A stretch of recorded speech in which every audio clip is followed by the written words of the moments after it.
Hello, welcome to JoyNews Room with me, Razak Musbao. And this afternoon in our headlines, government begins processes of migrating kidney disease patients on dialysis onto the National Health Insurance Scheme.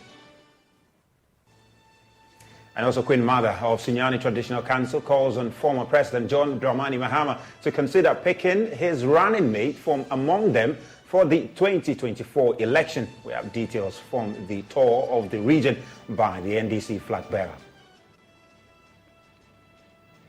And also Communications Minister Ursula Owusu-Ekufo hints of more job openings at the sector from next year following government resolve to invest more in that area in the 2024 budget.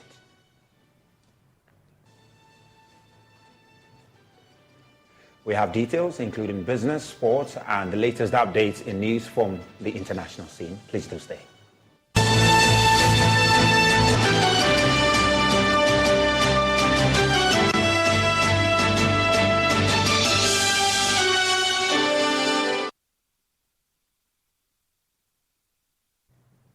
Now, regional managers of the National Health Insurance Scheme have been tasked to get data from the various teaching hospitals on the number of people on dialysis, the number of dialysis sessions, and how much they pay per session in order for the decision to be made. The National Health Insurance Authority has been addressing the media as part of their drive to get more blood into the country's blood bank. Richard Kwejonyako has more. The National Health Insurance Authority, as part of activities marking a 20th milestone, decided to help deal with the blood shortages at the various blood banks and its attendant preventable deaths. Speaking at the exercise, Central Regional Director of the National Health Insurance Authority, Fred Apia, says the move is in response to the numerous concerns and advocacy from kidney patients across the country. Now the typical issue is the inclusion of dialysis onto our package. And as an authority, we've listened to those concerns. So just last week, our CEO and executive management sent a form to us to go to all the teaching hospitals where they do the dialysis and then take data from them. The number of dialysis they do in a week, the payments, and all that. So we are gathering the data, and I believe that there's a positive news that definitely once we are done with the data and the actuarial come with the result, we consider adding dialysis onto our package. I believe that it will not take time because we received the message from our CEO on Monday and we're given just 2 days to respond to that. So quickly, the operation manager and the team went to CCTH and came with the results on Wednesday, and we submitted to head office. So looking at the time they give to us, I know management will work on it within the shortest possible time and give it the feedback as a nation. Deputy Director of Investment at the National Health Insurance Authority, Eva Okai, spoke about the need for everybody to get on board to stock the country's blood bank. We have decided to give back to society, and we have decided to do so in supporting the blood bank. Over the years, we've heard that there's not much blood in the blood bank. People have lost lives because there was no blood to be given to them when they needed it badly. And so as we celebrated our 20th anniversary, we said, whoa, what can we do for society? And we decided that it is important that we support the blood bank. So across all the 16 regions, we are donating over 1,600 pints of blood as we embark on this exercise to ensure that the blood bank has blood to support society. We are here to save lives. So and we are encouraging all. I mean, the staff are doing it, but the general public, we encourage each and every one of you to join us to donate blood to save a life. Senior Manager at the Claims Processing Center of the National Health Insurance Authority, John Ewukwa-Heavy, explained how the digitization of the NHIA systems has helped in the fast processing of claims. So technically, we are not owing the people because we have paid up to May. And I'm sure by the end of this week, other payments will be done. And I believe the payment has improved drastically. And I want to assure the facilities that the payment will continue, especially if you take the tier 3 facilities, the CHIP compounds, the clinics, and the health centers. there's a package for them from the World Bank that their payment will be as fast as possible. Now that we have moved all the claims from manual to electronics, I believe everything will be vetted on time and payment will be done as effectively as possible.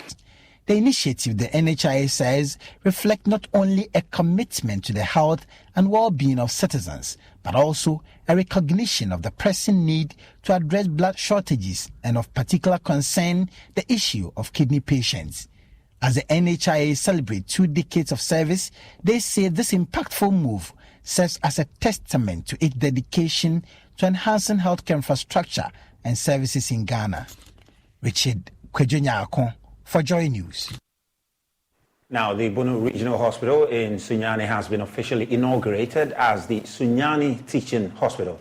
Now, Health Minister, speaking on behalf of President Nana Akufo-Addo, expressed high expectations that, with support from government and other stakeholders, will make the newly designated hospital evolve into a center of excellence, not only in Ghana, but also beyond, potentially attracting medical tourism. Precious Semovo has more.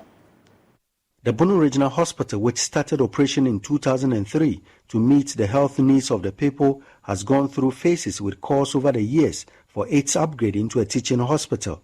Cabinet in February 2023 approved the memorandum for the 350-bed capacity facility to be converted into a teaching hospital to provide specialized services.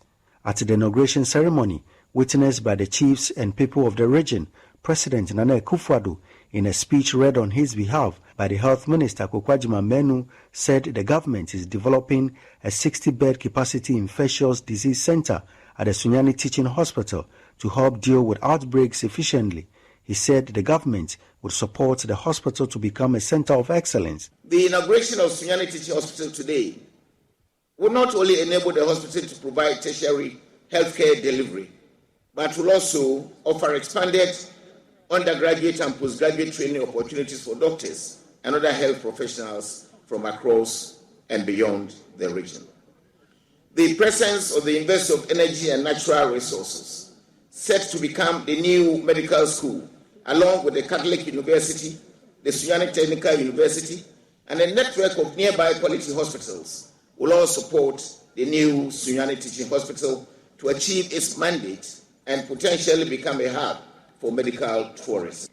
By establishing the Sunyani Teaching Hospital, we have laid the groundwork for an influx of medical specialists and other healthcare professionals into the region to improve health outcomes.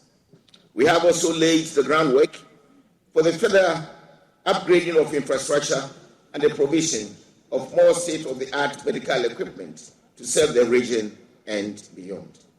It is therefore my expectation that the inauguration of the Sunyani Teaching Hospital today shall mark the commencement of a journey by this hospital to becoming a center of excellence in Ghana and the West African region, with high prospects for medical tourism. I affirm that my administration will continue to provide the necessary support as this hospital embarks on this momentous journey. He called for stakeholder collaboration for the desired impact. I seize this opportunity to entreat all of us to continue to work together for the growth of this hospital. Without collaboration, our efforts will be limited in their impact. It is fitting that we invest in healthcare delivery, and I can assure you of the government's unwavering commitment in this regard. On this note, I wish to reiterate my administration's determination to take audacious steps that will culminate in the improvement of the living conditions of the Ghanaian people. We shall not offer excuses for the bold decisions we need to make to enhance the well-being of our people, despite the current challenges we face as a nation. The medical director of the facility, Dr. Cardinal Newton, acknowledged the new responsibilities but said they have some immediate needs. The conversion of hospital to teaching institution will require significant resources, both financial and human. Development of innovative teaching programs, and finally, strengthening of research infrastructure. We must also ensure that transition does not disrupt our existing patient care. Precious Semevo, Joy News, Sunyani. Now, meanwhile, a ranking member on Parliament's Health Committee is casting doubts on government fulfilling the project. In a statement released, Mr. Kwabena Minta Akando insists there is no financial allocation to transition the Sunyani Hospital into a teaching one. Mr. Akando claims the shortcutting is another grandstanding by the government to deceive the people of Bono. And he joins me on phone now for some clarity on this statement. Mr. Minta Akando, thank you so much for joining us on JoyNews Room. Tell us, why are you alleging that there is no funding for this upgrade, for which reason you call this a grandstanding and deception by government? Now, brother, you know that government has submitted the 2024 budget, which is its last budget for the affairs. And there's absolutely nothing in the budget indicating that there's any allocation to convert the Sunyani Regional Hospital into a teaching hospital. And just like the director himself stated in the interview, you just don't convert regional hospitals by map to teaching hospitals. It requires a lot of resources, financial resources. Even Sunyani Regional Hospital as a regional hospital itself is lacking a lot of resources, let alone converting it into a teaching hospital. So, I don't know. I sit in Parliament and I'm a ranking member. There's absolutely nothing that has come before us that has made any allocation to this conversion. So it's another hope. Well, and you see, we have numerous health facilities dotted across the length and breadth of this country. And the notable one is, of course, is Lagina Hospital. We don't even have money to do it. We have demolished the Doma facilities at the Doma District Hospital. We have demolished a lot of hospitals in this country that we have even not had any resources or funds to build them. So I don't get it. It's just embarking on another promising spree without any resources. But Mr. Akando, I mean, if there is no allocation in the budget, could it be that government is getting the funds elsewhere outside of the budget? Which so the government can. I'm saying that. Listen. If it's a loan, it must come to Parliament. If it is not a loan, it's by DOG. Whatever government is going to do in the year of 2024 is clearly stated in the budget. You can't go outside the budget. And it's not there. That's the point. It's not there. So where are they getting the sources from? The funding. And we have waited that this government is noted for this kind of hope. And a classical example is the Lagina Hospital, So we just embarking, taking the years for granted, embarking on promising spree without any resources allocation. So what does the minority in Parliament intend to do? Do you intend to ask, the Minister of Health? Why not? Why not? We'll first and foremost have to expose them, and then follow it with a substantive question on the floor of the House to ask the minister where they are going to generate resources to embark on this day. Well, Mr. Mitakando, we appreciate in the era of IMF and what have you, the restrictions. They know. And the finance minister himself read it on the floor of the House. Well, Mr. Mitakando, we appreciate your time, and of course, we'll keep tabs on that. And if you ever have some questions in Parliament, well, let's move to the Queen Mother of the Sunyani Traditional Council, Nana Akosua Diasika Aso Breye, who wants the National Democratic Congress to consider a native of the Bono region as running mate for John Mahama in the upcoming election.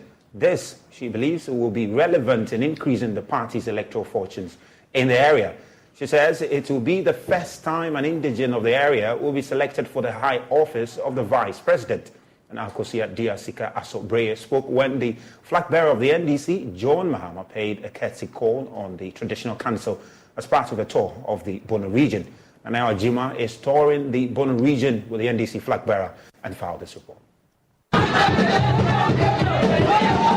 In 2020, the NDC appreciated in votes from the region, attracting 40.4% of votes, 2% higher than votes attained in 2016. This reduced the ruling party's votes from 60.3% to 58.2%. The Queen Mother believes the John Mahama government will be beneficial to the people of the region. because people from different areas have benefited from the role of the vice president. We appeal to the flag bearer to choose someone from this area as running mate. We know that you have the region at heart. Your wife and party chairman are indigents of the region. If we vote well, we will benefit from his government. She further cautioned the electorate to restrain from selling their votes, emphasizing the need for party members to stick to John Mahama's candidature.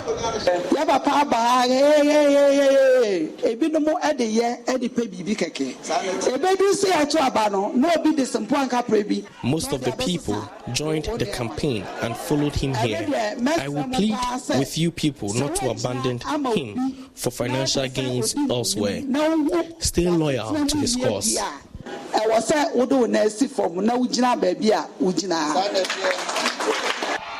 John Mahama later met identifiable groups in Sunyani in a town hall meeting. At the meeting, Chairman of the National Democratic Congress, Johnson Esiedun Ketia, wants electorate to eschew political and religious affiliation in choice of the country's next president. He believes competence is the most important quality to consider in choosing a leader.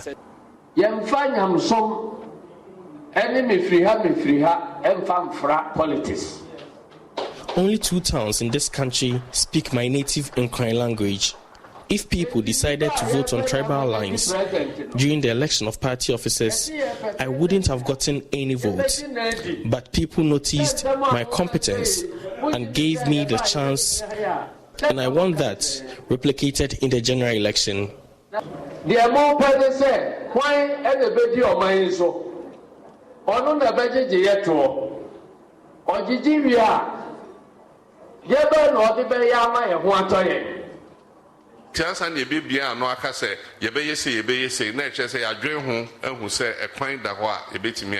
Meanwhile, flag bearer of the NDC, John Mahama assured the public challenges raised by the groups in the meeting will be addressed in the party's manifesto.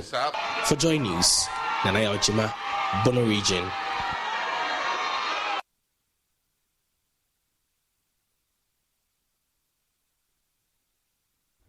Now, the National Democratic Congress in the Bono region says the 2-day visit of the flag bearer, John Mahama, will energize the party base.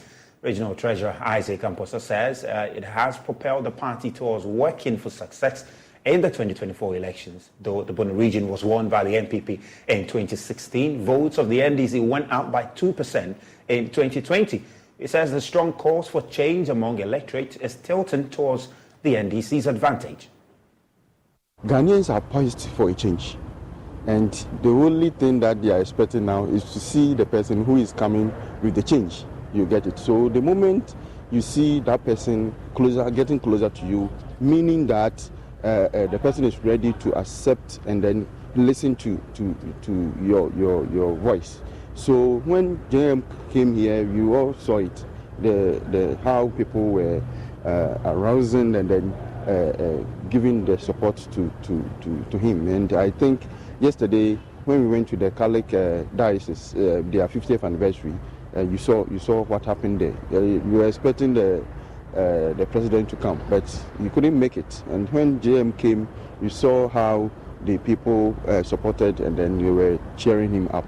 And it's going to help the party in a long way, because anywhere JM came during the 2016 here, we had our vote.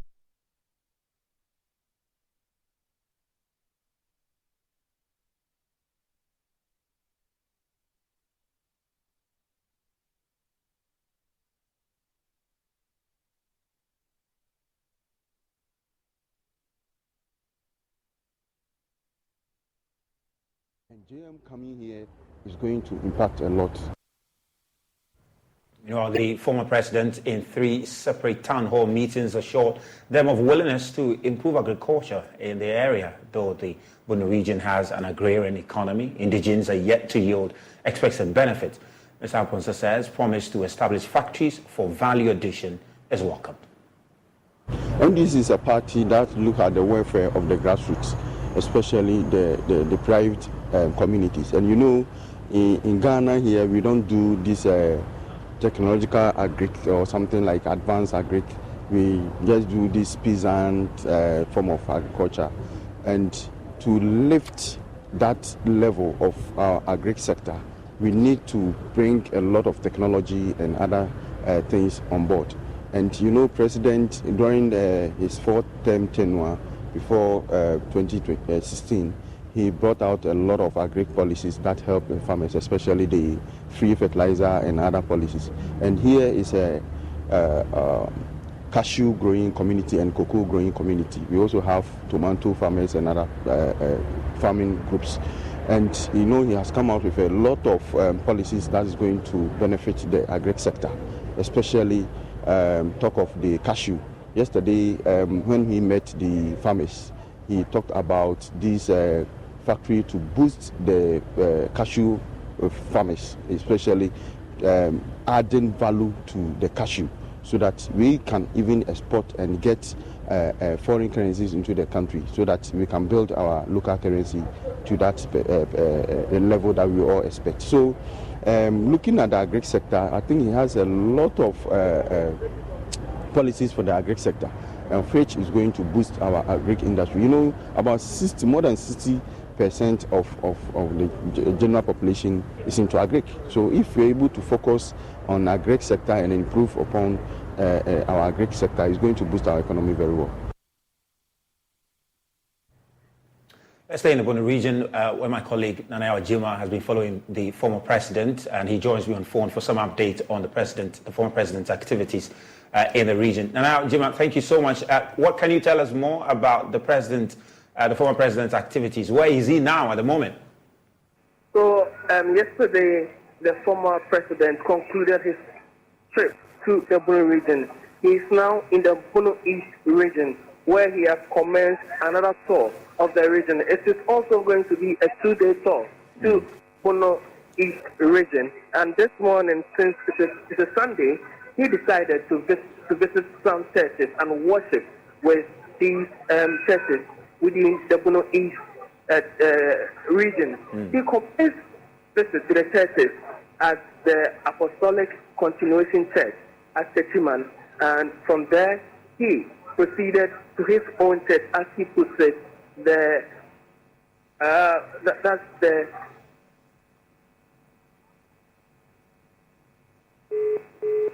We seem to have lost my colleague Nana Ojima there. We'll reconnect to him and get some more updates pretty shortly. But the former president is at the Bono East region now, where he's going to continue his tour there, and he's going to continue it across the country. And we'll get some more update for you there. But now, the Minister for Local Government and Rural Development, Daniel Kweku Botche, has cut short for the commencement of the Phase 3 of the Ghana Secondary City Support Program, which is part of government broader urban development and decentralization strategy aimed at improving the quality of life for the people. The minister, in his address during the ceremony in Techiman, disclosed that the $245 million funding for the project is secured and urged contractors to work within schedule. And Asabet has more in the following report. The $245 million funding for the implementation of the Ghana Secondary City Support Project remains secure and intact. That's according to the Minister for Local Government and Rural Development, Daniel Kweku Botche, who was speaking at a brief sword-cutting ceremony to kickstart the commencement of the Phase 3 of the project, which includes the new Techiman Urban Park. When we sign these World Bank funded projects, it's a loan, it's a credit facility. And so the monies are available. I'm sure the contractors themselves will tell you. They seem to know more about this project. They will tell you, oh, this one, the money, you have to wait for some time. But this one, the money is ready. And as soon as the project starts, no constructor is going to suffer for. Let's wait and see. I've raised interim certificate, IPC, and then there's no money in the account, so you have to wait. No, the money is ready. And we are going to ensure that they work according to schedule. Mr. Dambochi further revealed that the project also aims at helping develop the famous Techiman Central Market to boost local trade across the area. They determine as they determine. Where we are standing now, they are going to work on this road, and all the roads, they have also walkway, they have street lights, it involves that. Then the urban park, the park itself and all the amenities that go with it. I know they are going to do tracks for sporting activities. They are going to do that. Then there are so many other roads that have been determined by the assembly in conjunction with stakeholders. And you know where Techiman is a major trading market center. So they are going to improve the market infrastructure in Techiman, befitting its status. And now Techiman is also a regional capital. And so they are benefiting from all these projects. It's massive. So many of them. You know, they have invented the roads in different parts of the city. So that is what they are going to enjoy. Deputy Local Government Minister and Member of Parliament for Techiman South, Martin J. Mensah-Kosa, on his part appealed to the people to help provide the needed support capable of ensuring the successful completion of the project. I'd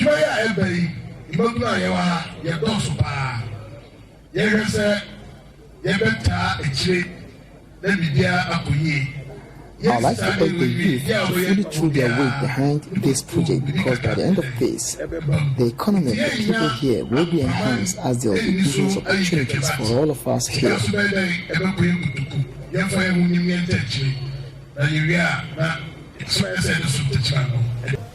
This new sports development center means a lot to the people of Techiman, particularly owners of football clubs. Zuliaden Bauer, also known as Coach Yaroma, is the Chief Executive Officer of Techiman Liberty FC, a Division 1 team in Techiman. He says this urban park, when completed, will go a long way to help develop and nurture football talents in the area. Football, based on the pitch. And then this is one of the things that will help boost footballing activities here, because the lack of training centers heavily affect the nurture of football talents. So this will go a long way to help, because we only have one football park here in Techiman. I feel happy. Adantihini of the Techiman Traditional Council, Nana Asari Chibumpon II, on behalf of Nananum, was full of praise to the Member of Parliament for the area and assured the contracted of Nananum's full support. Anna Sabit, Joy News, Techiman. Let's get back to my colleague Nanayo Ajima in the Bono region, who's been following the former President John Mahama on his tour. Nanayo, we lost you briefly there, but so tell us, where is the former president heading to next, and what will he be doing? So, as I said, he is in the Bono East region, and he commenced his tour at the Apostles Continuation Church and proceeded from there to the Assemblies of God Church in Techiman. Presently, he is at the Builders Christian Church International, where he is now delivering a message to the church. Now, from what I've been taking from these churches, from his speech, all he has been saying is that the Christians or the people in the Christian religion will have to remain resolute. Even though there are lots of economic challenges in the country, he believes that it's about time Christians continue to pray and call on God to deliver the country from the crisis.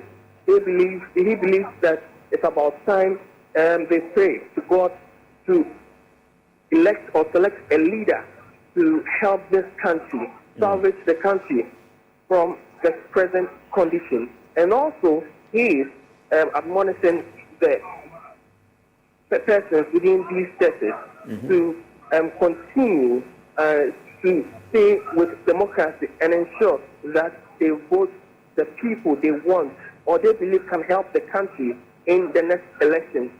He wants them to desist from taking any inducement from any candidate, and also be wary of people who come with lofty promises in the campaign season. After the visit to these churches, he will proceed to a nursing training college within Techiman, and also finally wrap up with a town hall meeting. These town hall meetings have been essential in the tour to the Bono area. Now, at these town hall meetings, various people within the community come to these meetings and put their concerns over there. Their messages. Yeah, well, Nana Juma, we'll have to end it there. Just keep tabs on it, and of course, we'll bring our viewers up to date on the former president's activities in the Bono East region. But away from that, Communications Minister Ursula Owusu-Ekufo is hinting of more job openings in the sector from next year. It follows government resolve to invest more in the sector to create the needed jobs for the youth in the 2024 budget. The minister has been speaking to Joy Businesses George Weafi about other initiatives being undertaken by government for the communications sector to help to totally digitalize the economy. I've always told the finance minister that if he invests in my ministry, we will be able to make even more revenue for the state. We've done a lot of interesting collaborative projects already, and the Ghana.gov platform is one of them. And we're seeing how just by rolling out this platform to a select few ministries, departments and agencies, government revenue has quadrupled. And so if we roll it out to all agencies and use that as the single interface for applying for and paying for government services, one, it reduces the human interface. It ensures that the payment is received by the proper entities and it doesn't leak into individual pockets. Yesterday, we launched this Restart program, which is being rolled out by the Kofi Annan ICT Center with funding from the World Bank and Amazon Web Services and Smart Africa Digital Academy, which is going to train about 10,000 young people across the country in cutting-edge emerging technologies like cloud computing, artificial intelligence, machine learning, cybersecurity. In all these areas, there's a critical skills shortage. Jobs are available and there are no people to employ, not enough people to employ. So if you acquire those skills, you are literally walking into a job. So for me, that's the way to go. The Communication Ministry plays a critical role in this broader economy. Government is looking at how they can stabilize the environment for businesses to grow. Do you think that this budget is doing that by stabilizing the environment for the various businesses in your space to grow going into next year? It's important, and the budget is taking critical steps in that direction, for which I'm grateful. Of course, we can't solve all our problems in 1 year, but we need to be on the right path. We've done exceptionally well in this digital space in the 7 years that this government has been in power and done certain critical things that have rejigged our economy. And because we've taken it for granted, we don't seem to see the relevance of that. Now you can pay for a lot of your bills from the comfort of your home without moving or taking a cab or walking, because the infrastructure is in place. You can apply for a lot of services online. We can even get transport from the comfort of our home without standing in the sun or in the rain because of the digital transport systems that are available. We can order food from the comfort of our homes. And there's so many other things that we're doing. We're paying for goods and services online seamlessly, all because we put in place the systems to make that possible. There's a lot more we can do with that. What are we doing? Infrastructure, we're still working on it. There's a lot more that we need to do, and we're working on it. Now, a non-profitable international organization, Virtue Foundation. In Washington, our leaders are fighting the obesity epidemic by making sure that their health plans cover obesity treatments. If they would only do the same for the rest of us, we wouldn't have to make this ad. Tell our leaders, update Medicare policy to include obesity medications now. Paid for by the Health Equity Coalition for Chronic Disease. And now, a special motorcycle weather report from Progressive. And today's forecast, expect a steady breeze with a 100% chance of twisting down those country back roads gleefully on your motorcycle. Some will want you, others will want to be you, and animals everywhere will yearn for opposable thumbs just to work that throttle like you do. Oh, nature's cruel design. That's your forecast. Back to you. This has been a special motorcycle weather report from Progressive, where every day's a beautiful day to ride with 24/7 roadside assistance from America's #1 motorcycle insurer. Progressive Casualty Insurance Company and affiliates. Roadside assistance subject to policy terms and limits and may require comprehensive coverage. Comes to the aid of the Upper West Region's hospital by donating medical equipment worth over 300,000 Ghana cedis to the hospital. The items donated include an endoscopy tower, which is valued over 200,000 Ghana cedis.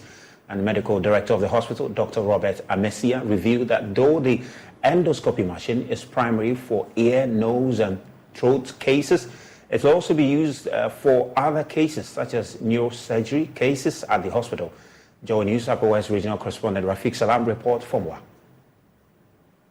The Upper West Regional Hospital, for 3 years, has established a symbiotic relationship with an international non-profitable organization, V2 Foundation, which the former has benefited a lot from donations and supply of medical equipment, training of staff, and exchange of knowledge. V2 Foundation was founded by 2 United States medical doctors, Dr. Abi Elahi and Dr. John Lereva.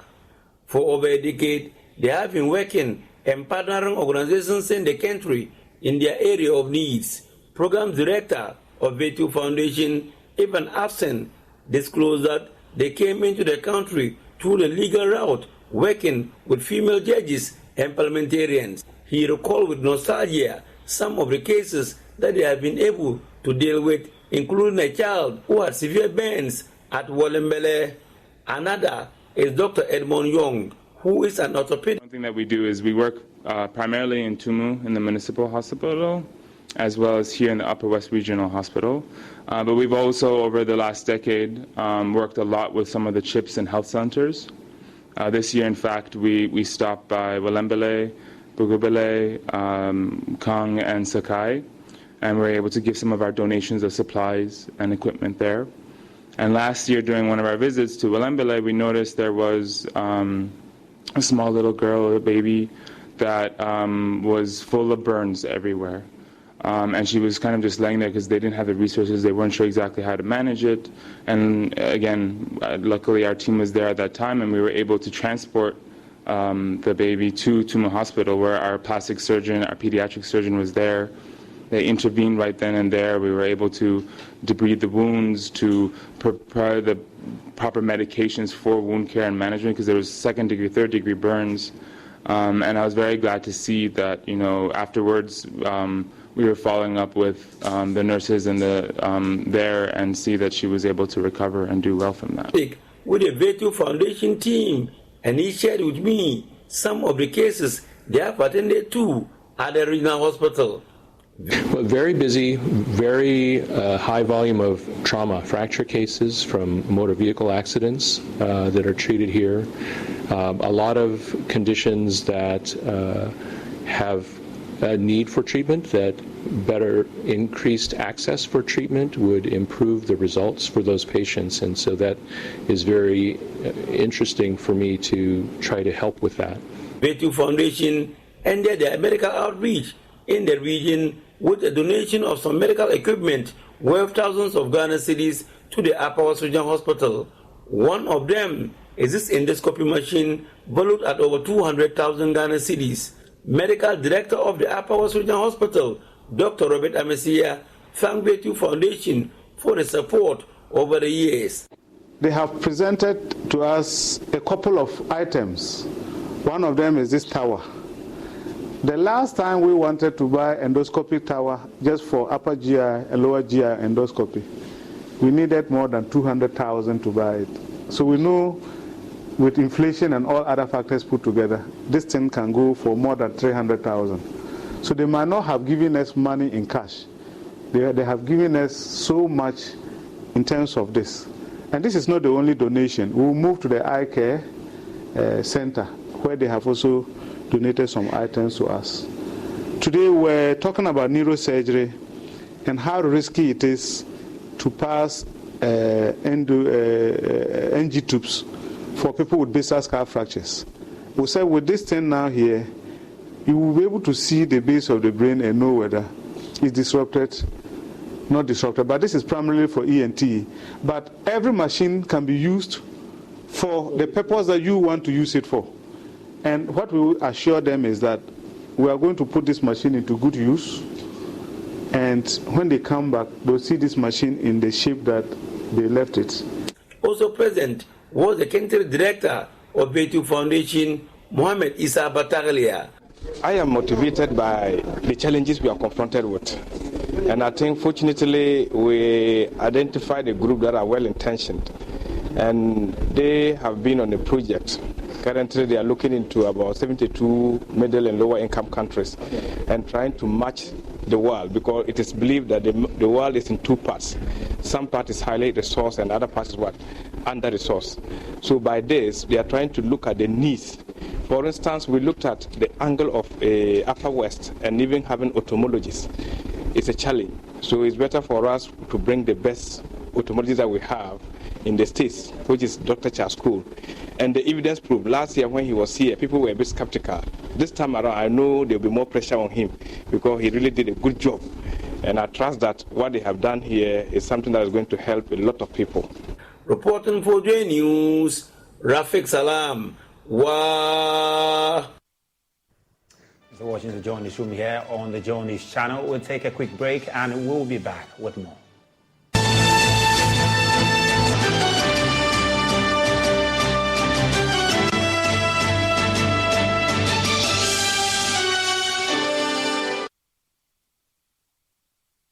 On the 25th day of November, Africa will be moved by music. It's the 11th Guinness Ghana DJ Awards, powered by Smirnoff. Who wins what? Who wears what? The back-to-back jams by the hottest DJs and your favorite music stars. Celebrate the biggest night of music as we recognize our iconic DJs. Don't miss performances by DJ Sky, Stoneboy, DJ Nice, Master Q, Gal Dem DJ, Samini, Lil Wayne, DJ Sly, The Mask DJ, and all the way from Netherlands, DJ Polyester. Dial *713*33*33# to get your tickets to this unforgettable night of great music. The Guinness Ghana DJ Awards is powered by Smirnoff and sponsored by Game Park Ghana, Virtual Sound Lab, DSTV Aquaba Magic, PC Entertainment, Hooked On Entertainment, with media partners Joy 99.7 FM, Hits FM, Joy Prime TV, WhatsApp TV, GhanaMusic.com, The Radio Advertising People, and Showbiz TV.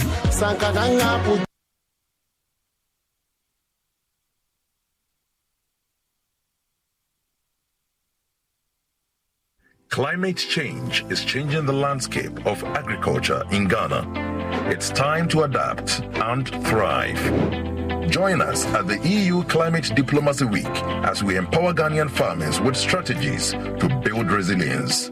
Be part of our panel discussion on the topic, Building Climate Change Adaptation Capacity at the Farmer Level, live on Joy 99.7 FM, the Joy News channel, and across our social media platforms, Wednesday, 22nd November 2023 at 2 p.m. from the West African Center for Crop Improvement, University of Ghana. This event is brought to you by the European Union and GIZ in partnership with Joy News.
Hello, welcome back, and let's do some business news. And the former Deputy Minister of Energy and ranking member of Parliament Select Committee on Mines and Energy, John Jinapor, has issued a challenge to corporate Ghana, urging them to leverage emerging technologies to expand their frontiers.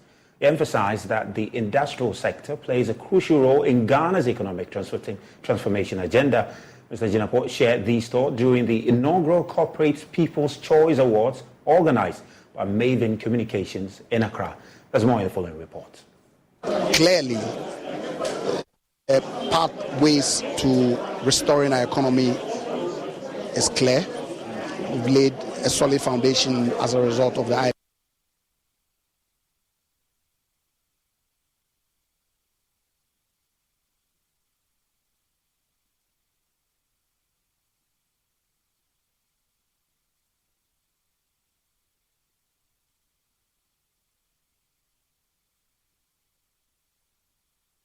Held under the theme Commending Remarkable Business Excellence, a Voyage of Enduring Client Satisfaction and Exceptional Operation, the maiden edition of the Corporate People's Choice Awards by Maven Communications recognized 23 established and emerging brands in the areas of innovation and technology, corporate social responsibility, quality service, and quality product. During the event, Member of Parliament for Yape Kusogo, John Jinapor, delivered a keynote address emphasizing the need to create a congenial atmosphere for businesses to expand. We must put industry, we must put businesses at the core and at the center of our development. No nation has developed without a private sector. No nation has developed without captains of industry, because it is the industrial sector that transform the economy. It is the industrial sector, it is the corporate sector that creates the bulk and the mass of employment, that carries the bulk of the youth.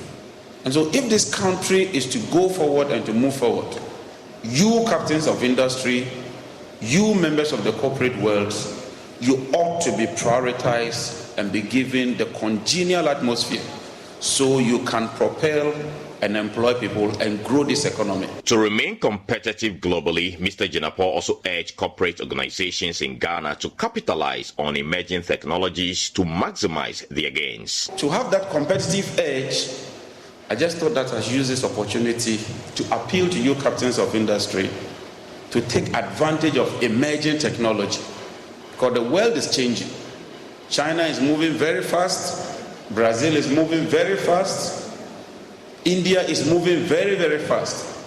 And for Africa to remain competitive and also play at that center stage, we must adapt to changing environment and changing technology. And I thought that this is very, very important. Some corporate organizations shared their impactful stories and urged the government to create a congenial atmosphere for local businesses to thrive. It's been very essential. As I speak to you now, we've been able to employ over 800 drivers and also improve the lives of over 3,000 people through our other, specialized products that we introduce. If you look at every country, what boosts the economy is the tourism side. What we are saying is that the government needs to create more avenues for, tourist sites, or renovate the ones that we have already, the existing one, so that people coming from outside and then other places who knows that we have a lot of tourism attracted places. Event Director of Maven Communications, Seth Danso Asante, explained the significance of the Corporate People's Awards in enhancing local productivity. The Corporate People's Choice Awards, organized by your truly Maven Communication, it's a very essential award scheme. Now, this award not only emphasizes on brands that are doing very well, brands that are providing exceptional products and services.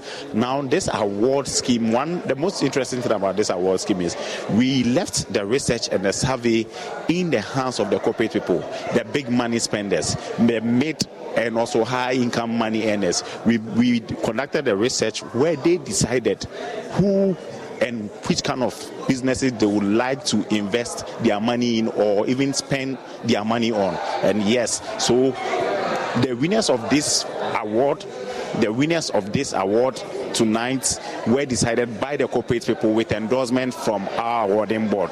Now the Corporate People's Choice Award seeks to re-emphasize and reiterate companies that are doing well, companies that are doing exceptional, companies that are providing exceptional services and products to the Ghanaian community and also the business landscape at large. Industry players believe that recognitions like these are essential to boost the morale of emerging businesses in Ghana. Carlos Caloni, Joy News.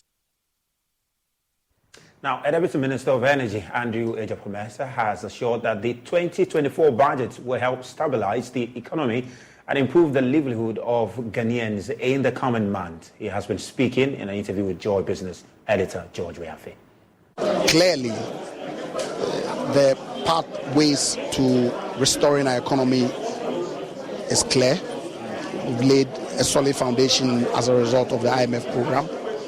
We definitely are not out of the woods yet, but if you look at primary balance, you look at debt to GDP ratio, you look at expenditure, you look at revenue performance, all the indicators are looking in the right direction.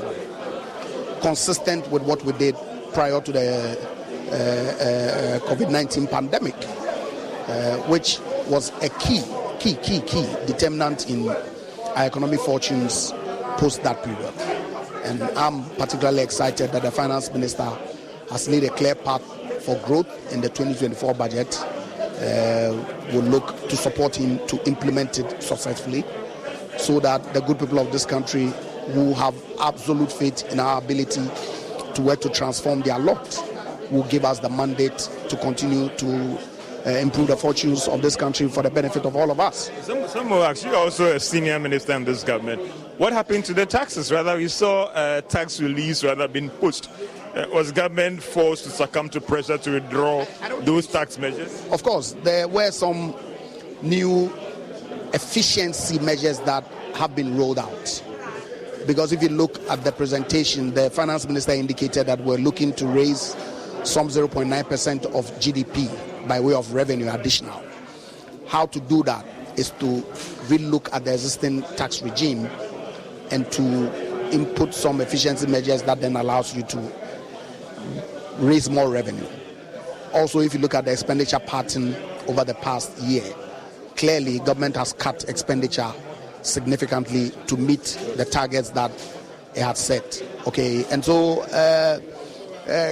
clearly those of the Ghanaians who know the NPP administration, look, when we came into government in 2017, yes, we're under an IMF program, but at the time, all the criteria, benchmark that had been set by the NDC government, none of it had been met. Okay, hence the need for us to extend the program by a year and work hard to achieve significant benchmarks that then led to our successful completion of the program. If you look at the first review of the PC-PEG, clearly all the qualitative and quantitative criteria, the reform criteria has substantially been met, such that we've reached staff level agreement. We are expecting that when the board meets sometime before the end of this month, they will approve the first review and disburse the funds. The board is supposed to meet on November 22nd. Yes. What do you have? The minister spoke about the bilateral creditor. Yes, are you almost through in getting that MOU? It's not an event. It's an ongoing process. Okay. My understanding is that the IMF's expectation is that we had commenced the discussions with them, and it's obvious to everybody that that conversation has started. And we are hopeful that we'll finish the discussions by... Get the MOU on time for the board meeting? I'm not sure that the MOU is a requirement for board approval. Okay? It's the opening of the conversation that I'm told is critical. That conversation has started.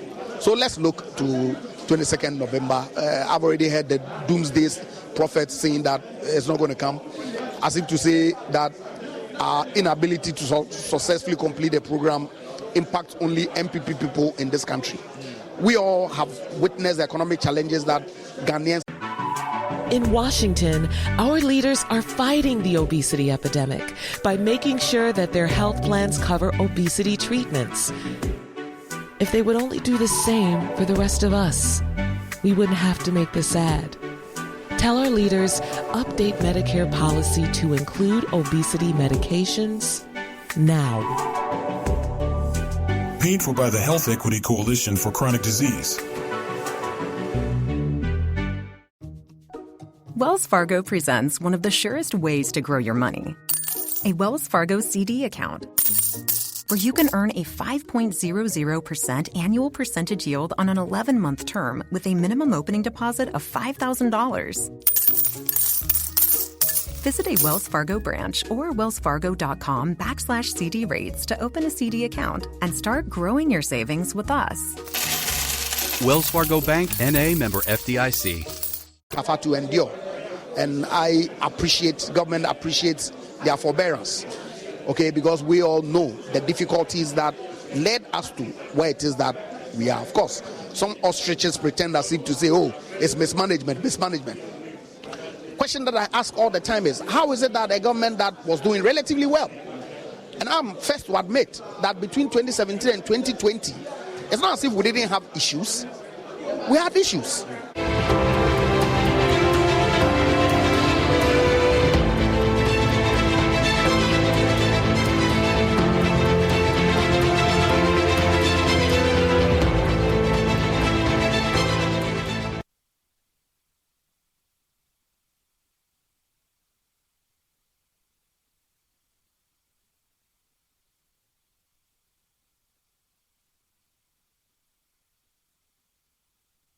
Now let's do some world news now. And the Palestinian Red Crescent Society says it has successfully evacuated 31 premature babies from Al-Shifa Hospital.